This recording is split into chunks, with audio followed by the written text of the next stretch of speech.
Hola, muy buenas, bienvenido, bienvenida. Soy Sarjan Suria, presidente de la Asociación Española de Terapia Biodinámica Craniosacral. Y hoy vamos a continuar con la serie de entrevistas que estamos realizando a los oradores principales del próximo Congreso Internacional o el octavo Congreso Internacional que tendremos en San Lorenzo de la Escorial, en Madrid, del 24 al 26 de octubre de este año.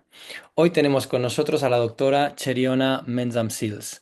Ella es terapeuta prenatal y de nacimiento somática compasiva, autora de varios libros y pionera en el campo de la biodinámica craniosacral.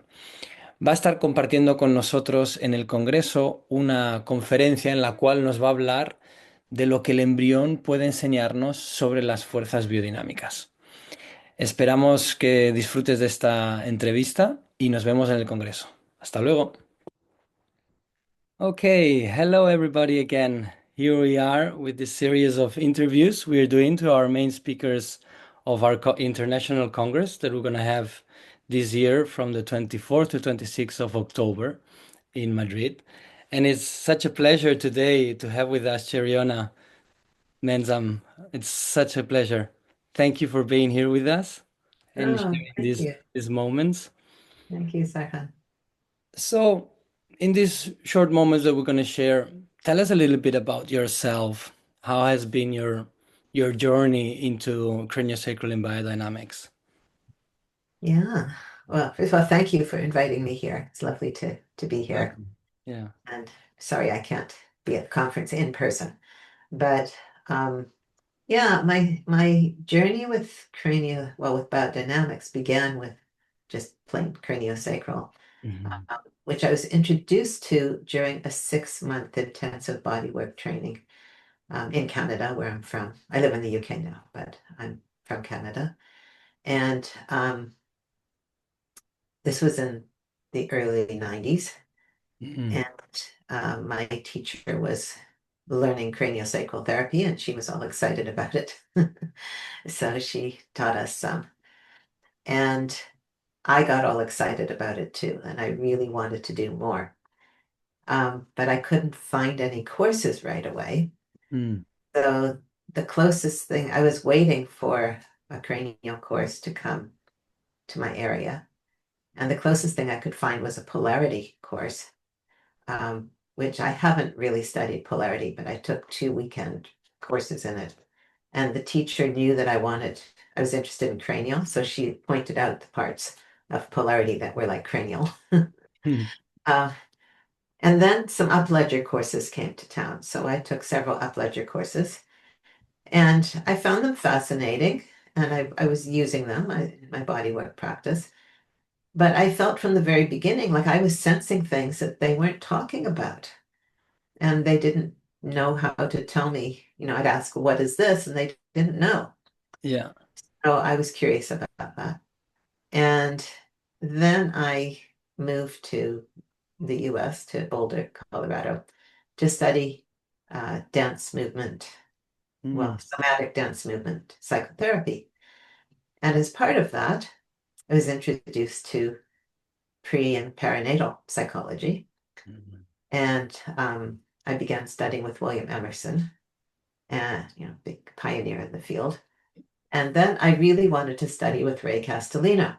Mm. And Ray required, in order to take his training, that you have to have at least 5 days introduction to biodynamics. And when Mhm. I moved to Boulder, I had heard there was this other kind of cranial work. And actually, I knew several people doing it, and I was receiving sessions, and I was curious. And I was actually friends with the people who taught it there. So, to make a long story short, they kept saying, planning introductory seminars, and then they'd cancel them. So finally, I thought maybe I'll just take the training. And so I did. And I loved the training, and I decided this was something I'd be doing for the rest of my life. And I would never fully understand it, so I wanted to teach it. So I began teaching, I began assisting them and Mm. training to teach with Anna. It was John and Anna Chitty, you may have heard of. Yes, Um, sure. yeah, sadly, John has passed away, but Yes. Mm. Anna, I'm still very close to Anna. Um, and so they had a training with Franklin Sills, and then they invited him to do a postgraduate seminar. And I went to the postgraduate seminar, and I, was impressed. Um, and then 2 years later, he came back, and I was assisting him. And 2 months later, we were both presenting at a biodynamic conference in the States, Mm. and we connected and basically fell in love. And that was the beginning of our relationship. Wow, So amazing. that was in 2008. Wow. Not long after that, I began teaching with him. He was teaching a training in New York, and that was Mm. halfway between him and the UK and me. And I was living in California at that point. Um, so we met in the middle. And the idea was for me to visit him there when he was there, but the first time I went, one of their assistants wasn't well. And so they said, by the way, can you assist? So I immediately, and then that person dropped out. So I immediately became part of the team. And, Wow. Franklin and I got married, and Yes. And all. we began teaching together. So I learned so much from Franklin. I feel like, it really helped clarify my Mm. understanding of the work. And we're Yes. still together 17 Wow. years later. With Amazing. Yes. my history, Congratulations. that's amazing. And Yeah. it's Wow. wonderful. Yes. Thank you very much. Wow.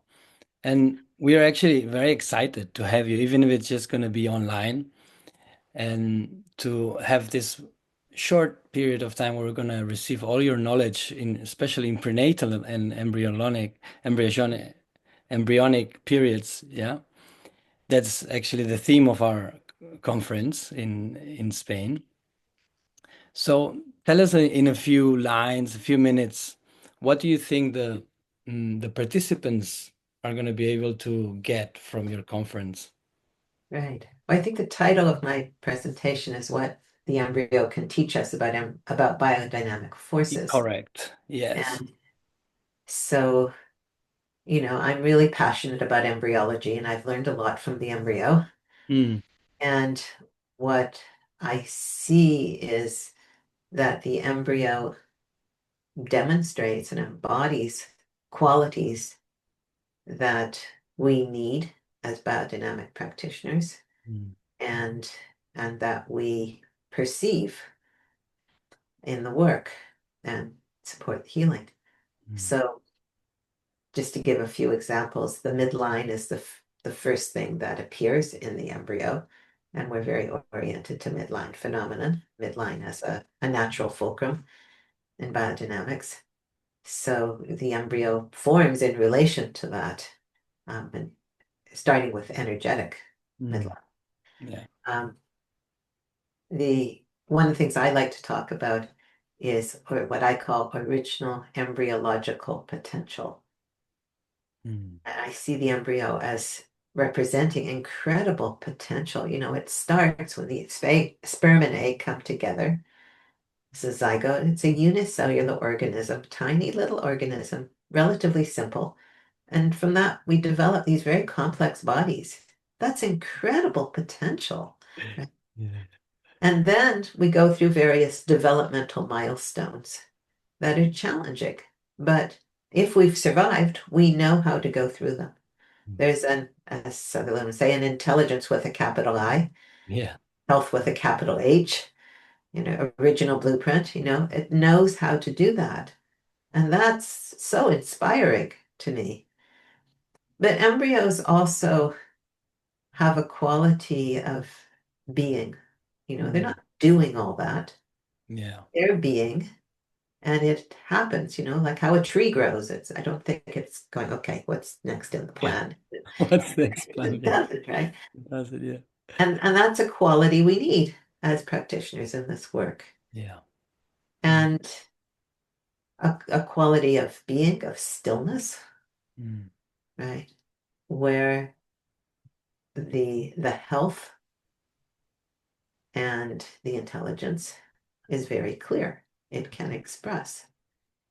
So, and the embryo is also even more fluid than we are. So if we're wanting to work with fluid dynamics, Mm, work with the fluid body, we can learn so much about that from the embryo. mm, Um, and maybe I'll say one other thing because I'm a psychotherapist and I'm interested in the psychology of the time before we're born. mm, And little ones, they're being and they're very slow. Um, they're extremely receptive and relational. Think about sperm and the egg even are communicating with each other. That's how they meet. If mm. they weren't relational and receptive, we wouldn't be here, Yeah. right? So every cell in the body is um, responding to its what's around it in an intelligent way. Mm, And so we can learn from the embryo more about how to do that, to meet our clients, ourselves, our systems with kind of deep listening mm. and presence that I know we can learn about from the embryo. Yeah. I'll be talking about things like that, Yes. Nice. hopefully inspiring people. Yeah. Yes. Listening to you, it's like so clear how it matches so much with what the the state we are as a practitioners. Yeah, We are in the sessions, right? yeah, so It, much. it's so interesting to have that knowledge while you're in a session and the consciousness of the embryo and in all the development. Yeah. Yeah. Wow. Wow, I'm so excited to share Okay. with you in the conference. I'm getting excited too, talking about Yes. Nice. Great. So just to slowly wrap it up and imagine just for a moment that you will have a microphone that everyone in the world can listen to you. And you can say in a few minutes what is for you this work or what is for you the craniosacral and biodynamics. well, I Mm. do have a microphone, and who knows who's going to see this? Maybe the whole world. I wish the whole world could learn about this beautiful work. Mm. And a major aspect of that to me is about what I was just talking about, that quality of deep listening.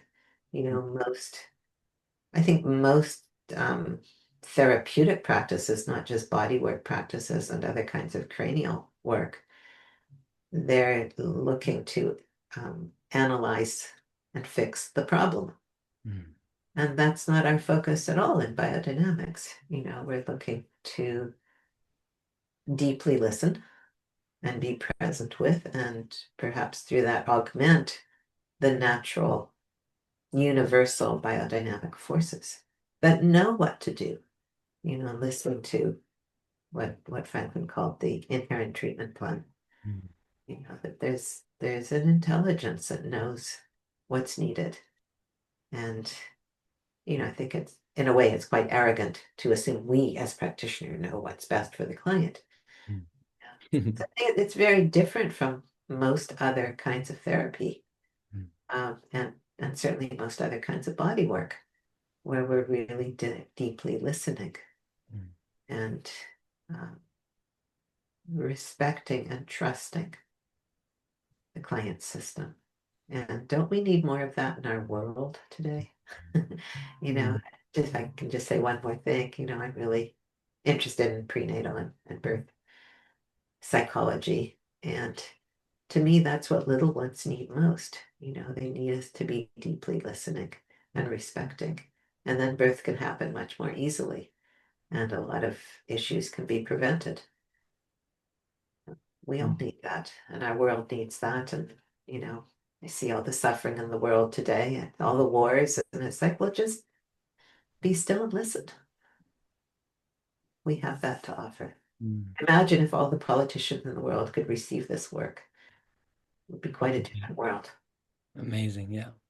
Yeah. I love this quote, no, like be still and listen. Yeah. Yeah. Wow. So grateful, Cherionna. Thank you so much. Well, thank you. It's lovely to talk with you. And yeah, you've got me excited.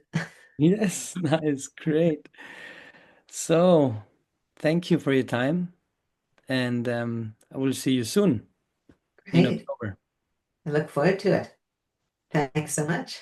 Yes, thank you. Bye bye. Bye.